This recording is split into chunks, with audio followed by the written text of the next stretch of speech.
What's up, y'all? Welcome to another episode of Church Guys Like Sports. Look where Robinson, what's up? Sister Rosalie Brown, bless you. Come on, let's talk some sports.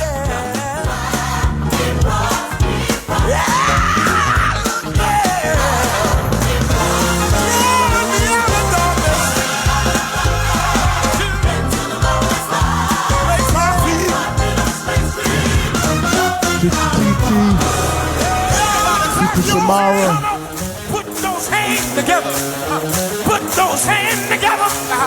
Put those hands together. If your neighbor trying to be cute, you ought to push her and say, "What you waiting on? Let's have some more sex." Come on. He brought me from a mighty long way. He brought me. Come on in. I want you to share it. I'm gonna be good today. I ain't gonna get in no trouble today. When I think about what the Lord did, He brought me from a mile away. He covered me in the school. Oh Lord. He guided me past the jailhouse. Joe Harley. We just might. We just might.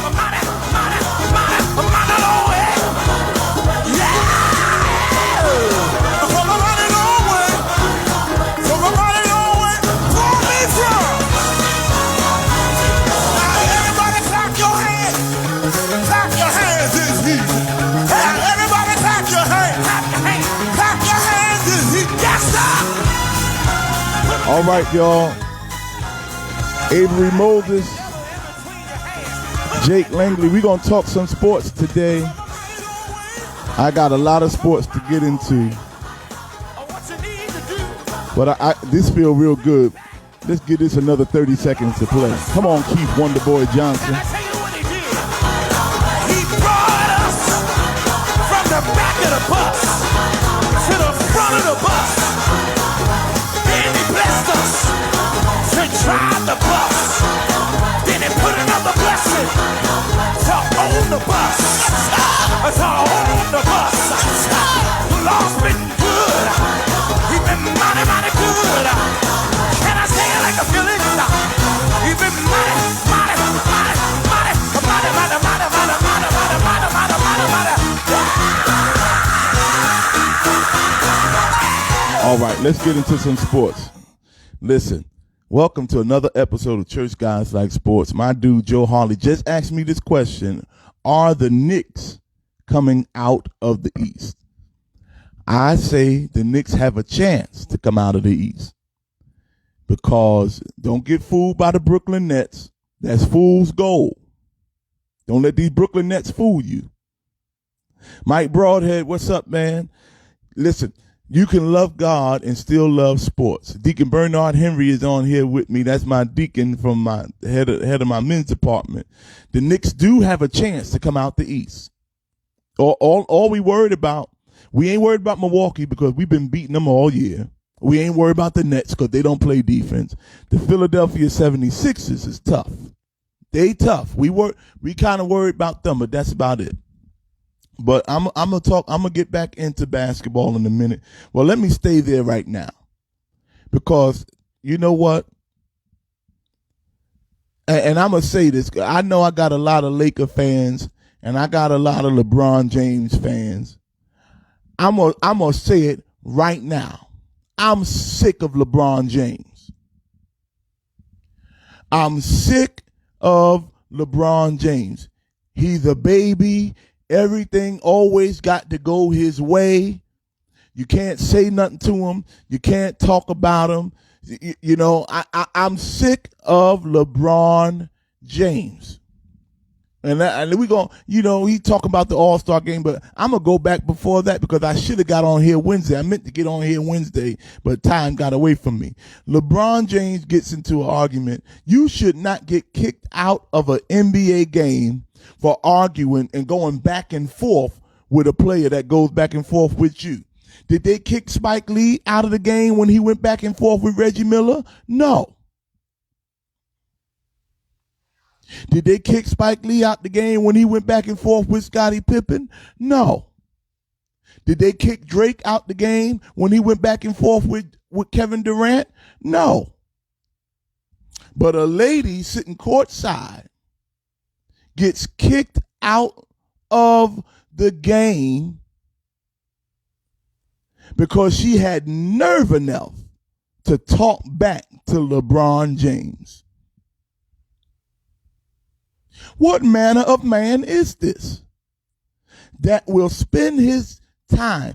Because first he was arguing with the husband, and then the lady jumped in, and then he starts cussing out the lady.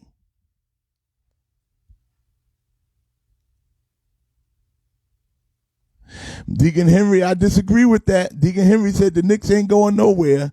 Listen, Deacon Henry, I guarantee you, I'll bet you a dinner at Sammy's Fish in City Island that the Knicks will make the playoff. I guarantee you, Deke. Sammy's. If the Knicks make the playoff, you got to take me to Sammy's.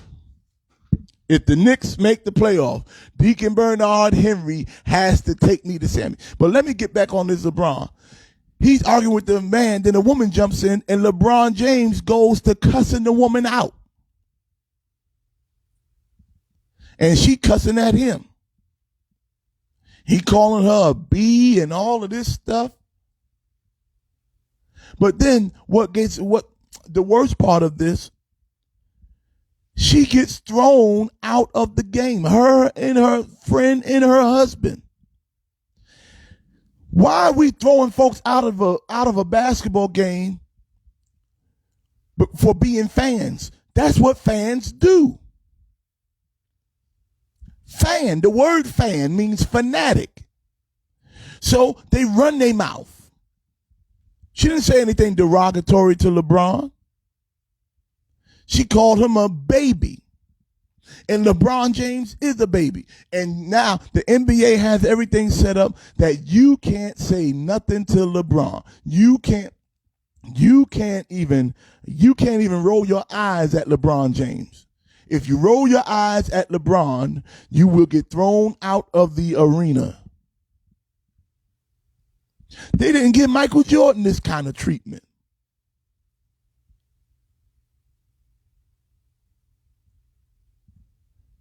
How in the world? And, they calling her courtside Karen. That's funny and all that. But I don't think this is a Karen moment.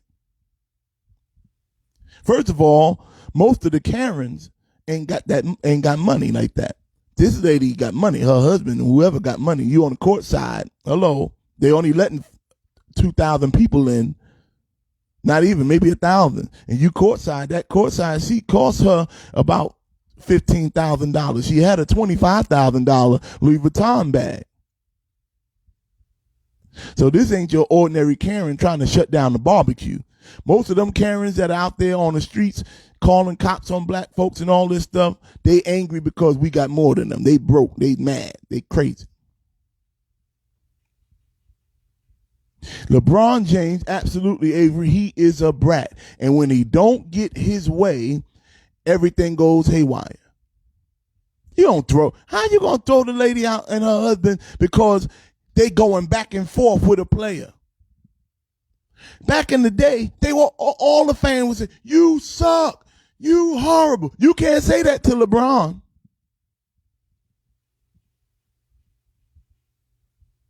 He wouldn't have made it. That's why LeBron, I don't think, and y'all help me, I don't think LeBron James has ever played at Rucker Park. All of the stars have played at Rucker Park. I don't remember ever seeing, and I might be wrong, I've seen Kobe there, but I don't remember. I've seen, what's the boy? Kyrie there. I don't remember. I seen Kevin Durant there, but I don't remember, and I may be wrong, but I don't remember seeing LeBron James at Rucker Park. Because when you play street ball, dudes are going to talk to you. Dudes are going to, at Rucker Park, up there in the Bronx, Harlem, Manhattan, them dudes they'll run you off the court with their mouth. They'll make you feel so bad just by talking to you. They don't want to come back. Listen, I need y'all sports fans to share this. Share this with somebody that likes sports. Because I'm not getting off LeBron. He is a baby. He's a 6'9", 265-pound rich baby. So then he decides, the NBA going to play the All-Star game March the 7th, whatever the date is they pick, sometime in March. And he decides, I don't think we should have an All-Star game because I'm tired.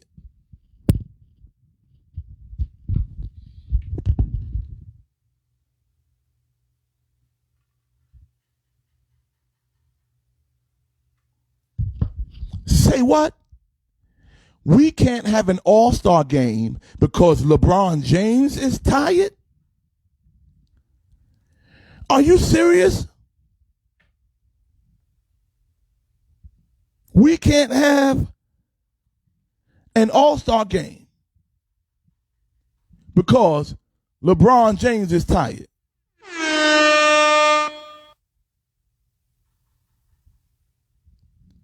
Because LeBron James is tired, we can't have an All-Star. Who are you, LeBron? It's 450 players in the All-Star game. It's 450 players in the NBA, and because you tired, we can't have an All-Star game?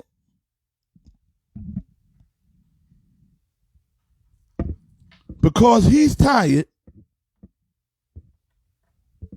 we can't have an All-Star game.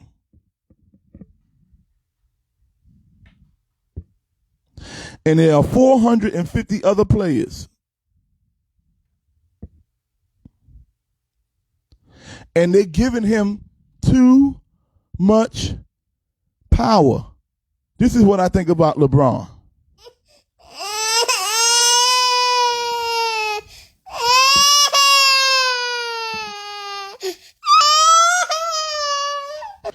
LeBron James is a baby. He calls the commissioner and says, we not having an All-Star game because I am tired.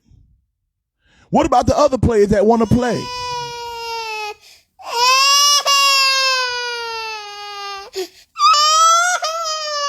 That's LeBron James. Because for the first time in a long time, the New York Knicks are going to have an All-Star. We got Julius Randle, who's going to be in the All-Star game. And now LeBron wants them to cancel the All-Star game because we finally got a Knick in there. That's what this is all about. That's what this is all about. And his best friend, this was reported to me this morning, Chris Paul, has signed on. He's the president of the National Basketball Players Association. And he's LeBron's best friend. And he signed on to have the All-Star game. All-Star weekend is part of the NBA culture. They're raising money for the HBCUs during All-Star weekend. The slam dunk contest, the three-point contest, the skills competition, and then the rookie game, and then the All-Star game. And you're going to tell them, you're going to say, because you tired.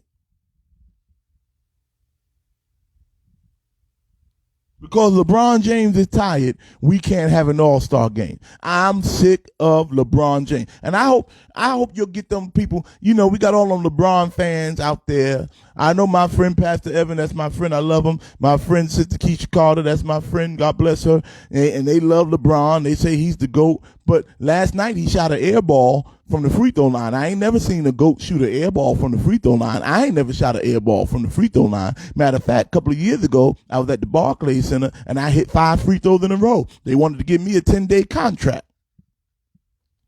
And there's no way the NBA should cancel the All-Star game because LeBron James is tired. I'm sick of it. And I'm sick of LeBron James. I'm sick of LeBron James. He's a baby. Look, this is LeBron James.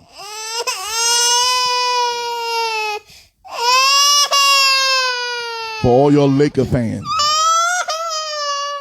Here's your LeBron James. He's a baby, a crybaby. And why you gonna argue? Why you arguing back and forth and cussing out a woman anyway?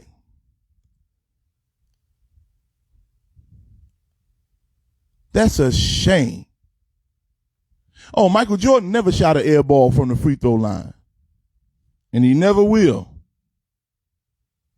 Thank you, LeBron James, for confirming that you are not the GOAT.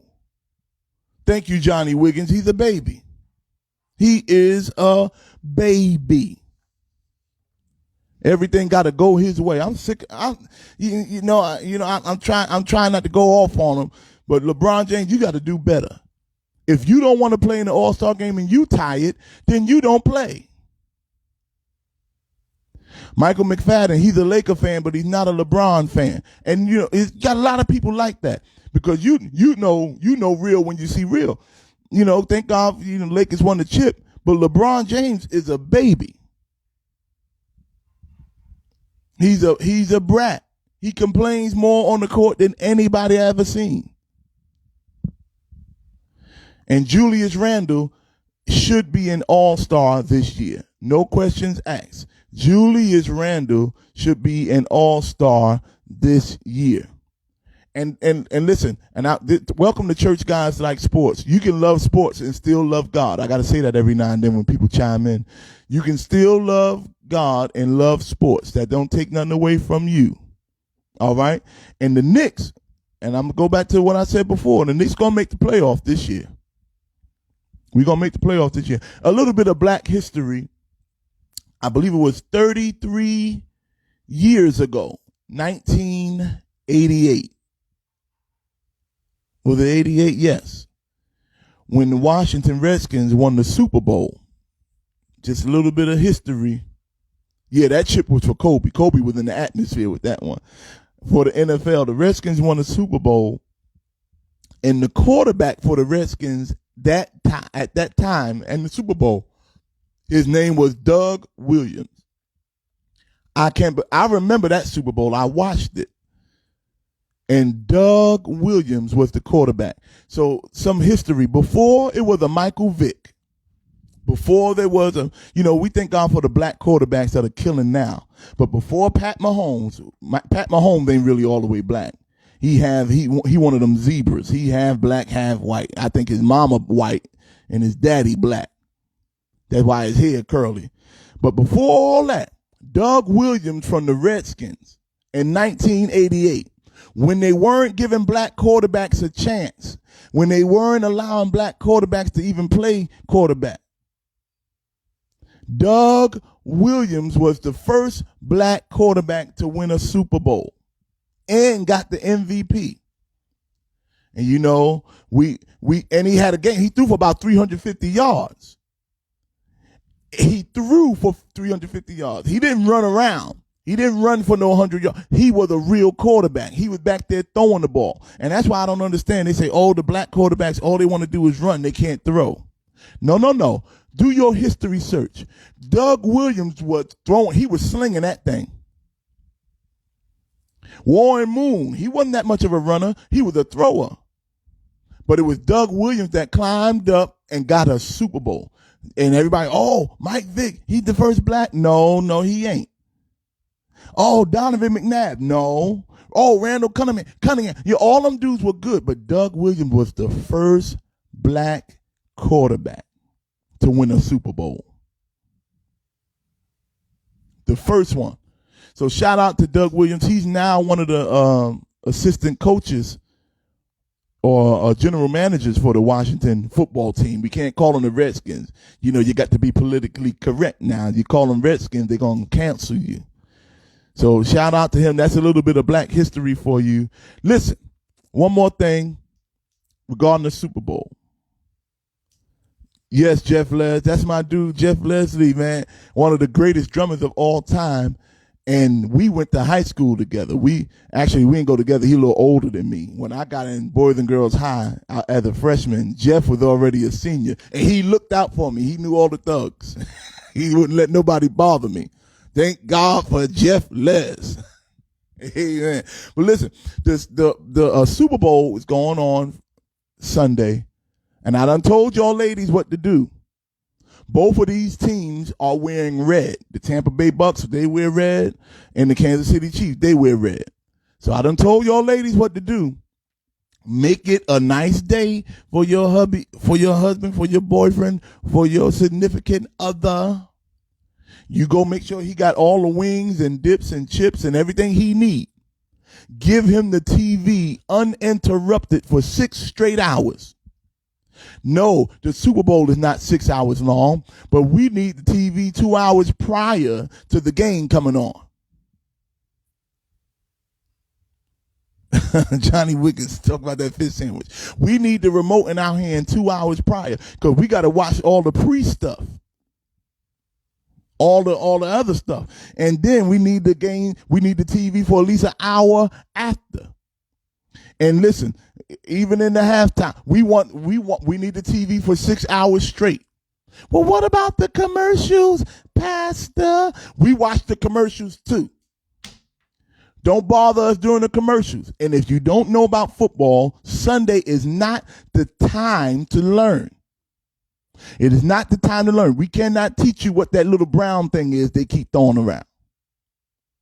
Absolutely. Tony Dungy, the first black coach to win with the Colts. Absolutely. Thank you, William Brown. So, ladies, don't fight over the remote. I don't care what come on TV. You watch it on your phone. And don't be having your phone all loud. You know. No, I'm telling the truth. You better not bother me with this remote control come Sunday. I know you ain't coming in here. My wife bothering me, y'all. This is Church Guys Like Sports too, and we will not be interrupted. And Sunday comes Super Bowl Sunday. Men, all the men, you get the remote control in your hand for 6 hours straight. Matter of fact, Saturday night, glue it to your hand. You want this remote, you're going to have to pry it out my fingers. All right? Yeah. I said what I said. Ain't nobody scared of her. You think we care what she talking about? She better get on. She better get on somewhere before she get put out. I'll put her out.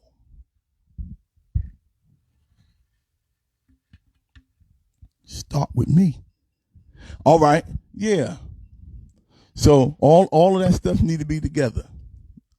And if ladies, if you're gonna be on your phone and stuff, put headphones in so you don't interrupt the game. We ain't got time to teach you the game. Sit there and watch. When the dip go low, refill. When the wings get low, refill. When the soda and the juice get low and the Kool-Aid get low, refill. That's your job. And if you do a good job on Super Bowl Sunday, the next Sunday is Valentine's Day. And if you treat him right, because the Super Bowl is a man's Valentine's Day. You treat him right on the Super Bowl day, he going to give you a day to remember on Valentine's Day. I promise you. Listen to Pastor Dave Wright, Church Guys Like Sports. Listen to me. Do right by him. Put some red on. That's the colors for the Super Bowl. So the Chiefs, check this.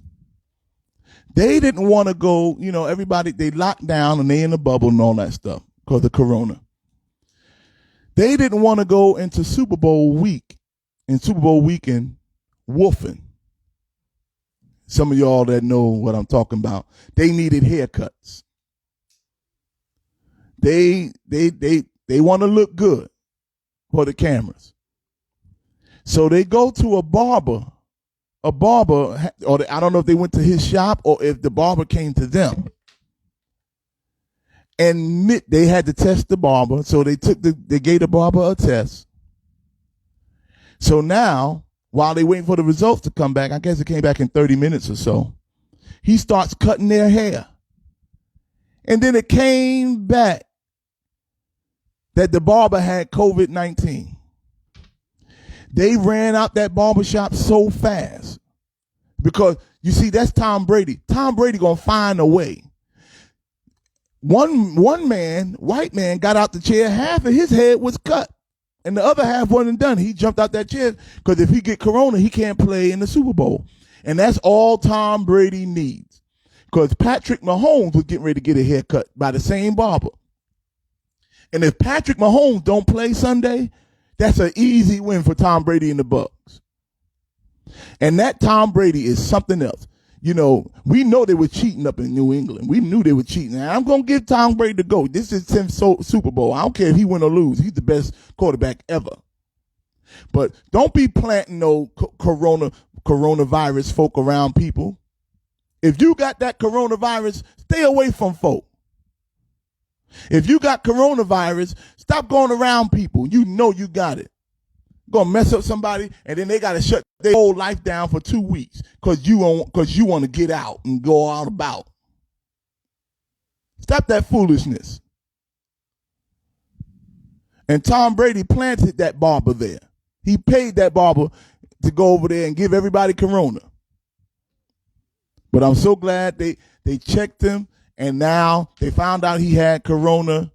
So they left there, and none of the players have the coronavirus. So this is my pick for the Super Bowl. The Kansas City Chiefs are going to win 38-27.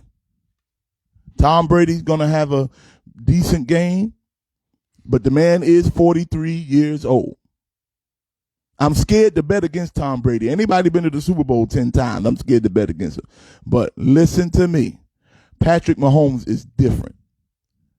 Patrick Mahomes is very different.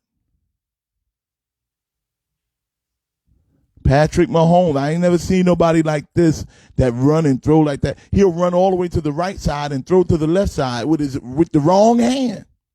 He throw underhanded touchdowns. He be throwing no-look passes. We playing football, and he throw no-look passes. What kind of mess? Who is he, Magic Johnson on the football field? So, Pat Mahomes, that's going to be our winner.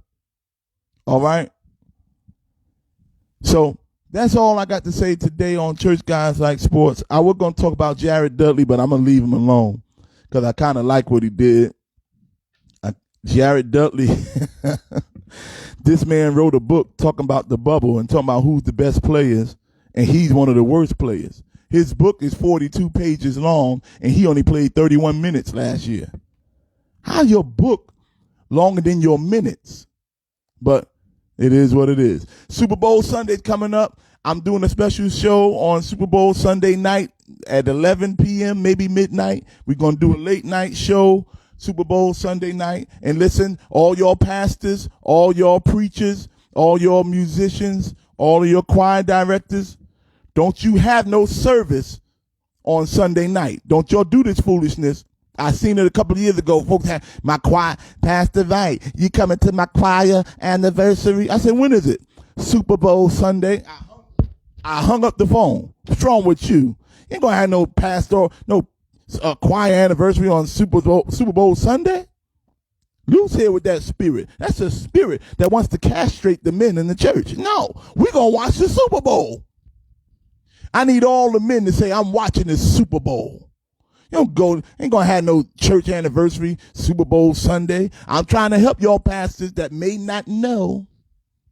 You may not understand. Even some of the women in your church want to watch the Super Bowl. I had one fella in my church. I don't watch no football. Okay, I don't care if you don't watch football. We ain't have no service.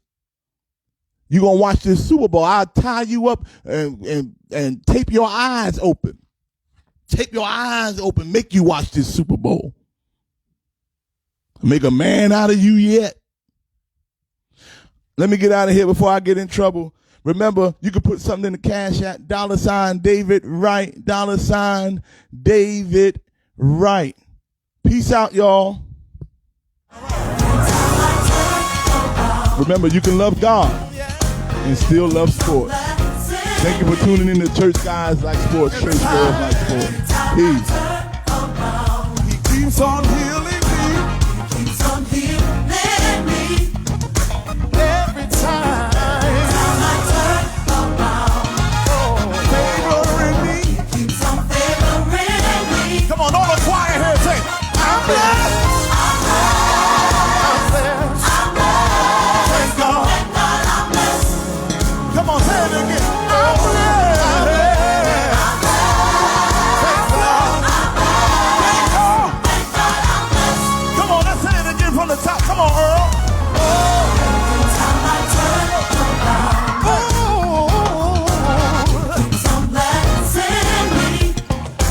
every time.